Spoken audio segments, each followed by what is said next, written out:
This is Don Hurst at Highland Hill Farm. He's a veteran from World War II. Pop, did you always follow the commands of your commanding officers? Absolutely. What if you were given a direct order and you failed to comply with it? What would they call that? They'd have me in the jug. And what would that be called? I'd be going against all principles that I swore to when I entered the Army. Obey my officers and protect this country. Would that, if a group of officers failed to follow out the lawful command of their commander-in-chief, i.e., military officers failing to follow through with the command of Barack Obama, would that be considered a mutiny? Yes, it would be. Okay.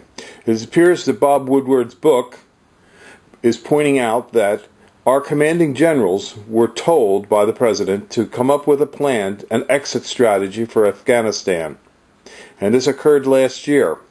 The generals only offered plans whereby an increase in troop strength would be forthcoming in their operational plans. Barack Obama did not like that. Barack Obama then, because he couldn't get the answers from the generals that he wanted, drafted his own policy and plan. Now, if a group of officers fails to follow through on the command of the commanding general officer or the president, they should either resign or they should be brought up on charges and court-martialed. But obviously Barack Obama didn't want to do that because Barack Obama's only interest was in not losing the support of the left-wing fragment of the Democratic Party that is supporting him.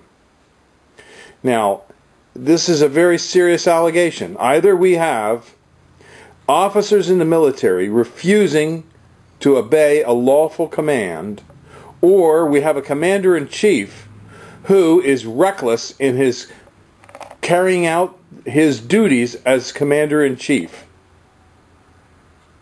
I think he's absolutely reckless as a commander-in-chief in this particular situation. I think that Barack Obama is in over his pay grade. I don't think that he's qualified to be president, and I don't think that he has the necessary experience to run this country. There's not much we can do about it as a nation now. About the only thing we can do is perhaps to elect new leaders in this next coming election to try and mitigate the damages that this man is doing to our country. I don't know how you people feel in YouTube land, but please leave your comments as to whether you think Barack Obama should be replaced or if we should just linger on with him. I think it's time that American people rise up and face the music. We have an incompetent president who may also have psychological problems, which I don't want to deal with because I'm not a psychiatrist. But it's obvious that the administration is dysfunctional. And when an administration is dysfunctional, it's dysfunctional because of the man on top, not a bunch of the little peons that are running the show. It's the man on top who is ultimately in charge. If the administration is dysfunctional, then the man at top is dysfunctional. Way over his head. He's over his pay grade, and I believe he knows it. This is a sad day for America. Yes, and I feel for the parents who have kids in the service. And I know what it was like during World War II when my brother was killed. What a disaster that was to the family. And your daughter's husband was severely wounded in Fallujah. Yes. Had his back broken in a car bomb. Yes. So our family has made the sacrifice. There was actually 5 of us, 5 boys, and we were all actually serving this country. And you always followed lawful commands in the military? Absolutely. Well, thank you very much. This is Don Hurst, and I'm Bill Hurst at Highland Hill Farm on Route 313 in Fountainville. We're your conservative nursery. We only supply trees to conservatives. Hello, my name is Mike, and we're at Highland Hill Farm today, and I want to talk to you about how to water plants are in pots. And right here, right in front of me, is a good example of a plant grown in a pot, and we can see that it has a black plastic pot on it. And this black plastic pot, you can also see that by my shadow that there is sun hitting this black plastic pot. And since the sun is hitting this black plastic pot, it warms up much faster than if it was in a red or in a white pot. So if we do have a pot like this, we have to make sure that we water it very well.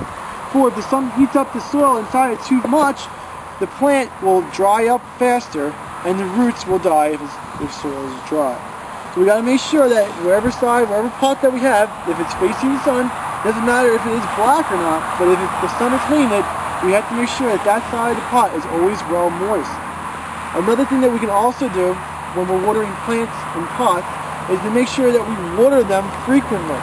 If we water them once a week with a real good dosing, it's not good as if you're going to water them 3 to 4 times a week and just making sure it's moist. Or if we let the pot dry out, the plant will die. With this media in it, with most media in pots, it's very porous. And with that porous means that the air can go in and out of the soil. And when it goes in, and when it comes back out, it can take water out of it as well. So with this porous media, we have to make sure that the plant remains moist in the pot.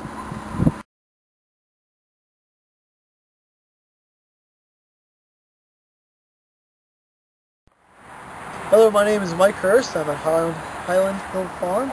And right here we have our Niagaras that are 4 to 5 foot tall, which are really nice size.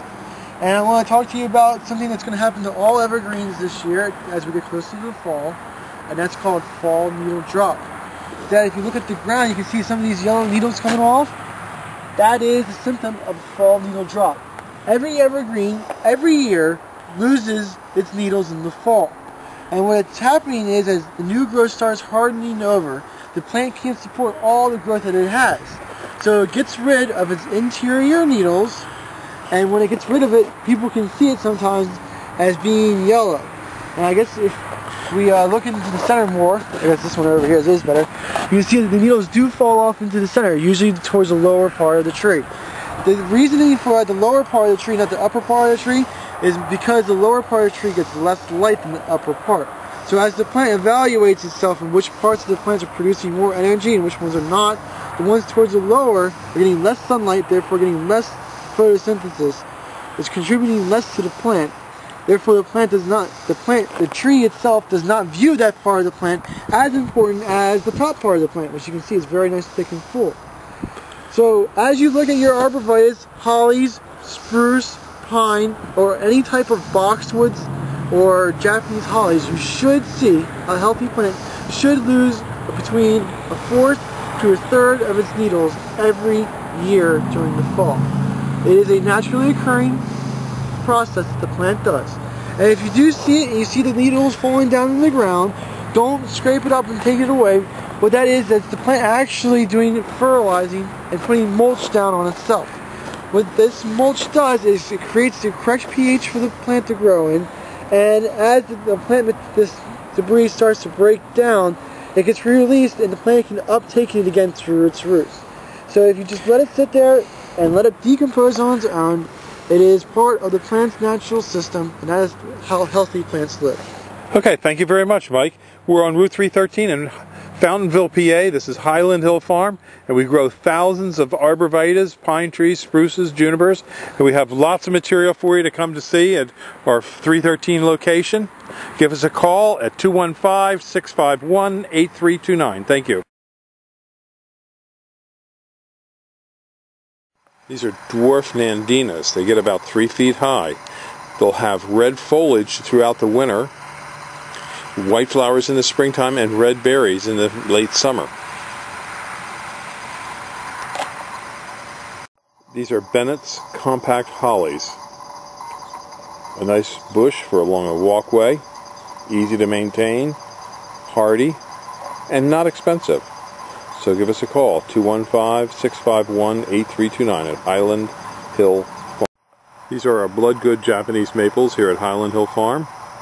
We have larger sizes as well as smaller sizes, and we also have weeping Japanese red maples and also green maples. So give us a call, 215-651-8329.